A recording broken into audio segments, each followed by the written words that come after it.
Hi. When will you support the troops and end the war? I'm sorry, I didn't hear you. When will you support the troops and end the war? Well, I'm proud of my support for the troops, and I think right now we're waiting to hear from General Petraeus in September to see what the outcome is going to be, and I'm heading to Iraq in about a week to be with the troops to find out how things are going.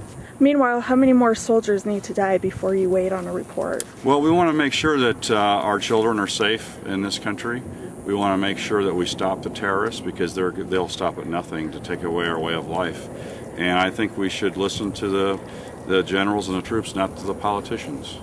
Yes, but there have been generals and other military officials who have come out and said that the war is getting worse, and we're now in the middle of a civil war in Iraq. Well, again, having been there, I've been there 3 times, and I've talked to the troops. I've met with National Guardsmen here in Nevada without the generals around. I talked to the troops on the ground. I've been in the trenches with the men and women in uniform.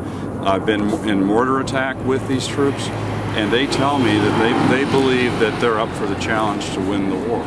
And I think we should listen to those troops that are on the ground, not to the politicians in Washington. I think we should listen to the families that are fighting the war, and not to politicians or political parties. What about the American people? 70% are now opposed to the war and want it to end. Well, actually, 70% aren't happy with how the war is being fought. 60+% think we should win the war. We should fight and win the war. How do you win a civil war between religious groups in another country? Well, I wish it were as simple as a civil war. What it is, it's a regional war, and if you look at Nevada as an example, Nevada, Arizona, California, that's like the Middle East with Iraq and Afghanistan and Kuwait and Syria and Jordan.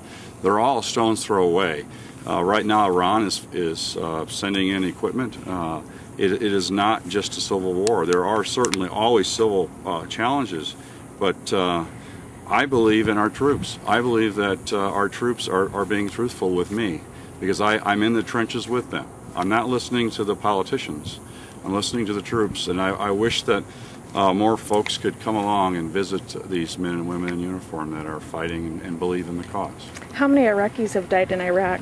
Do you know? I don't know the total. I don't know the total, but I know that under Saddam, 500,000 people were killed. They were tortured and gassed, and women were sexually abused. Children were sexually abused. Kids couldn't go to school. So 500,000 people were killed by Saddam, and these Iraqi people who I meet with also want to have a life like our kids have here in the U.S. So compared to the way it was, Saddam killed 500,000 people, and he would have killed more. Do you realize that the only scientific study that's been done in Iraq shows that close to 1 million Iraqis have died since the invasion? Well, the Iraqi people that I talk to want their children to live in freedom and peace, and they want to have a business, and they want to take care of their kids, and they want to make sure it doesn't happen again. And these are folks, and I wish more people could come and talk to the Iraqi families, as I have. It's not a political party, and I know a lot of groups out there are being funded to picket, and I know there's lots of special interest money that are involved in a lot of these campaigns. This is coming from my heart from talking to these families firsthand. So are you saying then that the 70% of Americans who are opposed to the war are all tied to special interests? No, absolutely not. I think people are opposed to the way the war is being fought, and I think we made the country made a lot of mistakes, and I think the American people want the war over as quickly as possible, as do I. I want to bring our troops home as soon as possible. And I think most Americans do, and we want to get them home just as quickly as we can.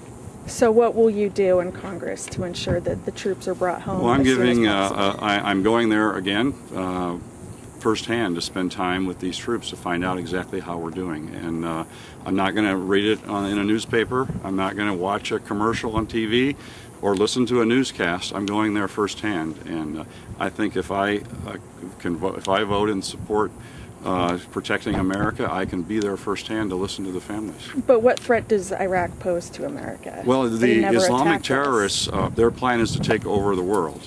And right now their plan is there's 80 million children in the world that are starving, and their goal is to train these children to take away the American way of life and other free societies like Israel. And I'm sorry I need to go, but can we have your name and number? We'll be happy to call you. Yeah, if you want to, do you have a pen and paper? I don't sure, have we'd like to have me. your name and number, and we'll give you a